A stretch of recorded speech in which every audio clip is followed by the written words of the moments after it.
जय हिंद भाई। कैसे हो सारे लोग? उम्मीद है बढ़िया होंगे, एकदम मौज मस्ती में होंगे और अपने जिस भी प्रिपरेशन में लगे हुए हैं सारे लगे हुए होंगे, है ना। तो सबसे पहले तो भाई आप लोगों के बहुत कमेंट आ रहे थे कि सर रिज़ल्ट की डेट बता दीजिए और रिज़ल्ट के बारे में, मतलब कुछ कट ऑफ को लेके जो भी एनालिसिस है उसके बारे में बता दीजिए, क्योंकि पीछे वाले इंटेक में मैं इतना एक्टिव नहीं रह पाया था। इस वाले इंटेक को मैंने प्रॉपरली देखा है, बच्चों के जो रिव्यूज़ थे उनको भी देखा। उसके बाद में पेपर की एक तरीके से जो बनाने का फॉर्मेट था उसको भी देखा थोड़ा सा, क्योंकि सवाल तो पता ही आप लोगों के बच्चों से पता लग ही जाता है ना। तो उसके बाद कुछ एनालिसिस निकाला है, उसके ऊपर अपन बात करेंगे। आपको कट ऑफ बता देता हूँ, डेट बता देता हूँ, और एक आपको नॉर्मलाइजेशन का जो फैक्टर है कि नॉर्मलाइजेशन कैसे कैसे क्या मिलता है और कौन से शिफ्ट को कितना मिलेगा, ये भी इसके ऊपर भी अपन थोड़ी सी चर्चा कर लेंगे, है ना। तो सभी को पता है कि आपके 18 तारीख से एग्ज़ाम थे, ठीक है। तो सबसे पहले तो जितने भाई नए जुड़े हैं चैनल को ज़रूर से सब्सक्राइब करके जाना, बेल आइकन को प्रेस कर लेना और अपने दोस्तों में वीडियो ज़रूर शेयर करना, वीडियो को लाइक करना, जिससे हमें मोटिवेशन मिलता रहे और हम आपके लिए इसी मेहनत से जो काम है वो करते रहें, हाँ। तो देखो, सबसे पहले तो अपन बात कर लेते हैं नॉर्मलाइजेशन की, ठीक है। तो जो नॉर्मलाइजेशन होता है, ठीक है, नॉर्मलाइजेशन आपका दो फैक्टर के ऊपर डिपेंड करता है, ठीक है। एक तो होता है आपका शिफ्ट का एवरेज, कि जो एवरेज स्कोर कितना आ रहा है, ठीक है। सेकंड होता है आपकी एक्यूरेसी, कि सर ये क्या हुआ। तो देखो मैं बताता हूँ। जैसे शिफ्ट स्कोर, एवरेज स्कोर ऐसे निकाला जाता है, जैसे मानो कि आपकी शिफ्ट है जिसके अंदर 500 बच्चों ने एग्ज़ाम दिया एक शिफ्ट के अंदर, उसके अंदर से 500 बच्चों ने एग्ज़ाम दिया, तो 500 बच्चों के जो टोटल मार्क्स हैं, है ना, जो जितने उन्होंने मतलब जितने उनको नंबर आए, जैसे मान लो कि वाई ग्रुप का अगर लेके चलें या एक्स ग्रुप का लेके चले तो 70 और 50 नंबर का पेपर होता है।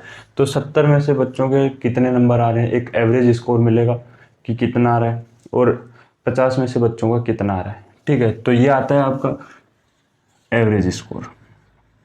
भाई एवरेज तो पढ़ी होगी ना आपने।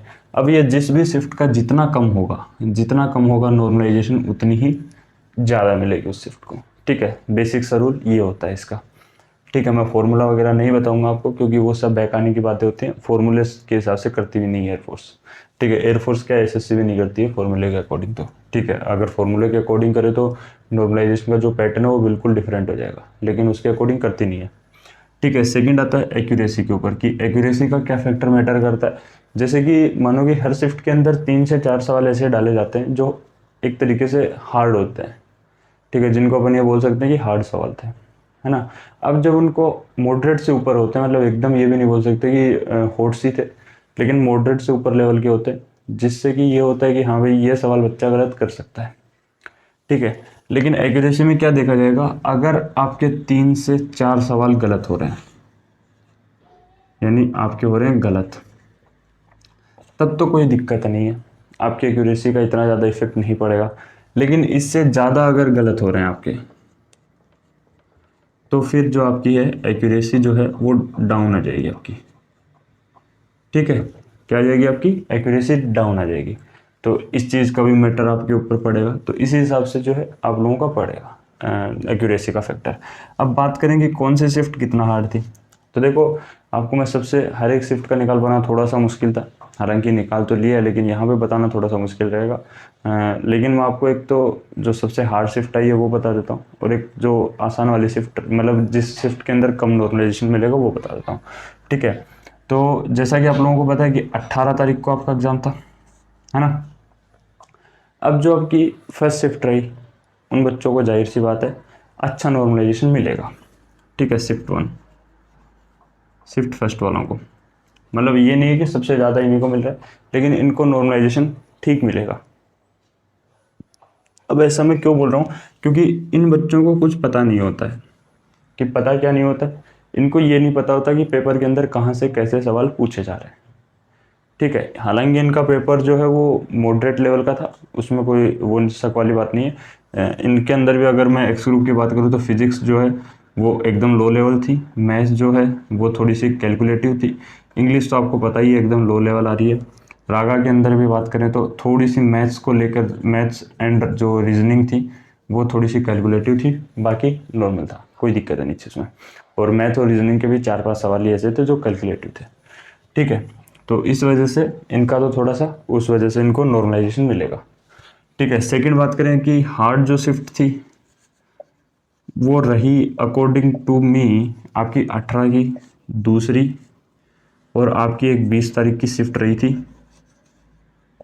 ये आपकी थी शायद सेकंड या थर्ड शिफ्ट में कोई एक थी, मेरे को अच्छे से प्रॉपरली ध्यान नहीं है, शायद थर्ड शिफ्ट थी, ठीक है। ये रही आपकी इजी शिफ्ट में, मतलब इजी शिफ्ट में नहीं, हार्ड शिफ्ट थी आपकी।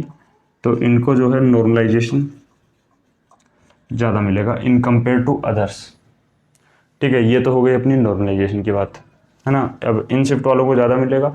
अब जैसे जो लास्ट शिफ्ट, जो लास्ट डे आपकी रही होगी, यानी जो आपका लास्ट डे था, ठीक है, लास्ट डे, अब वो डेट मेरे को ये ध्यान में नहीं है, लास्ट डे आपका शायद एग्ज़ाम मेरे हिसाब से 22 या 23 तारीख को आपका लास्ट एग्ज़ाम था, लेकिन मैं लास्ट डे ही लिख रहा हूँ, उसके अंदर वो माइंड से स्लिप हो गई डेट आपकी। तो उसके अंदर क्या हुआ कि वो शिफ्ट आपकी थी ईजी, तो उसके अंदर नॉर्मलाइजेशन क्या मिलेगा आपको, कम मिलेगा। और उसका एक क्या हुआ कि आप लोगों को उससे पहले एनालिसिस जो टीचर्स ने यूट्यूब पे डाला उसके अकॉर्डिंग आपको ये पता लग गया कि हाँ यहाँ से ऐसे ऐसे सवाल बन रहे हैं और इस टॉपिक से सवाल उठाए जा रहे हैं, तो हम लोग यहाँ से जो है सवाल उठा के अपना यहाँ से प्रिपेयर करके जा सकते हैं, जिससे कि हमें बेनिफिट होगा, है ना। तो ये तो हो गई आपकी वो वाली बात। अभी चलो आगे बात कर लेते हैं जो आपकी कट ऑफ क्या रहने वाली है और आपकी रिजल्ट की डेट क्या रहने वाली है ना। अभी बात करेंगे अपन रिजल्ट और कट ऑफ के ऊपर। हालांकि सभी को ये तो समझ में आ ही गया होगा, सभी को ये तो समझ में आ गया होगा कि नॉर्मलाइजेशन आपका कैसे क्या होती है, क्या फैक्टर पे डिपेंड करती है, ठीक है। फिर बोलूँगा जितने भाई नए जुड़े हैं चैनल को जरूर से सब्सक्राइब करके जाना यार, है ना। तो उसके बाद अगर देखें अपन तो आपकी कट ऑफ का ऊपर देख लेते हैं, कट ऑफ क्या रहेगी आपकी, ठीक है। तो पहले मैं गर्ल्स की बता देता हूँ।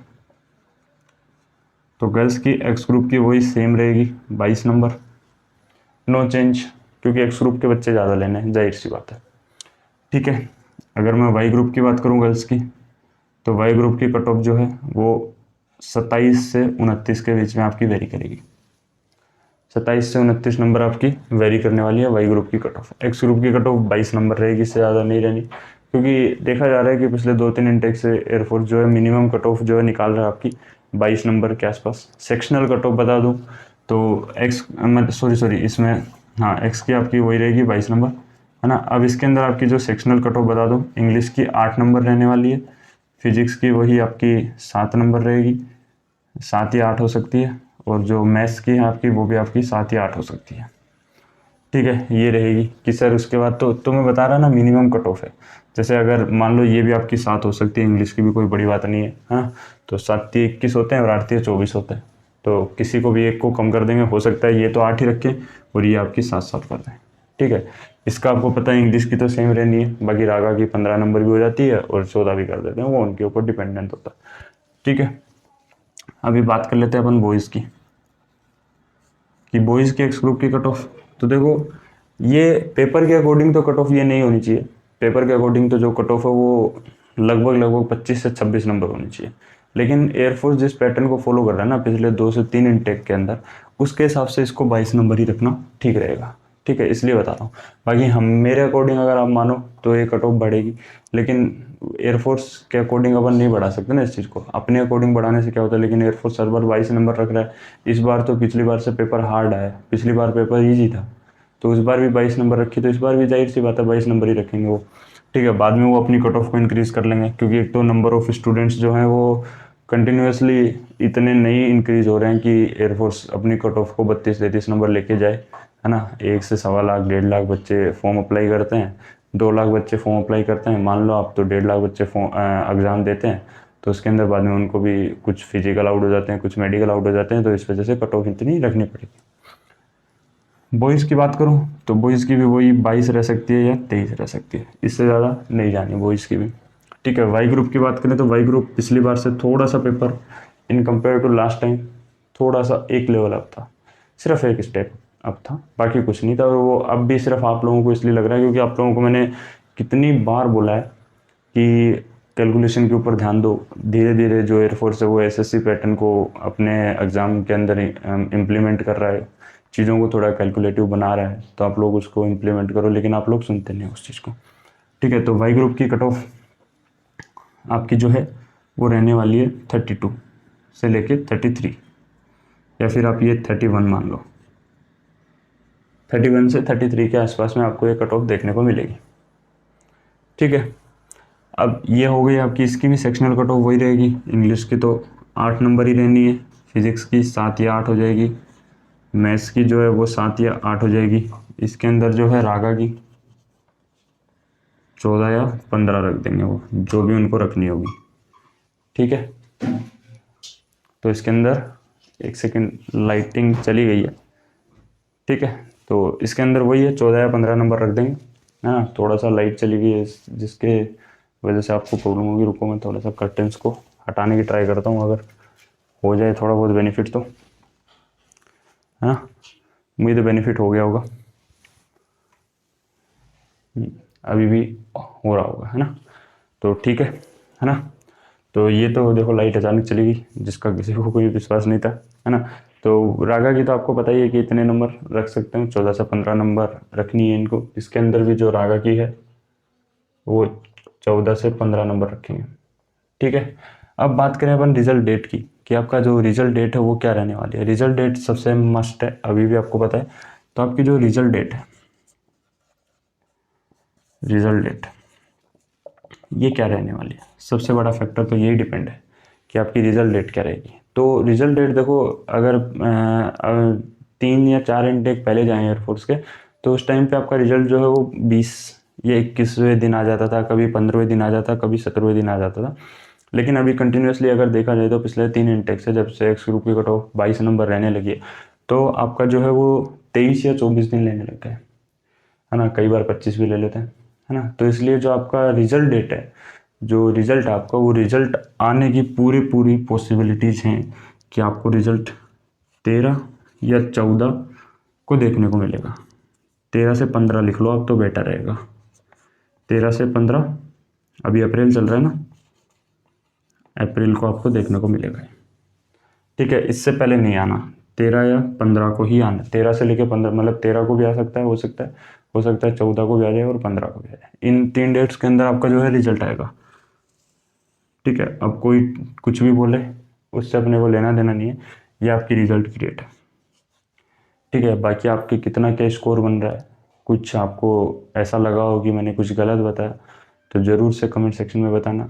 आपका स्कोर क्या बन रहा है, रो स्कोर आपको मतलब कितना लग रहा है कि आपका कितना बन रहा है, और आपका एग्ज़ाम कैसा गया था, आपको एग्ज़ाम का लेवल कैसा लगा। और भी कोई अगर आपका डाउट हो या सजेशन हो तो ज़रूर बताना कमेंट में। बाकी मेरे को लगता नहीं है ऐसा होगा, लेकिन अगर हो तो कमेंट बॉक्स आपके लिए हमेशा खुला है ना। ज़रूर से बताना। बाकी चैनल को सब्सक्राइब किए बिना मत जाना। बाकी मिलते हैं आपसे अगली वीडियो में, तब तक के लिए जय हिंद, जय भारत, जय मां सरस्वती।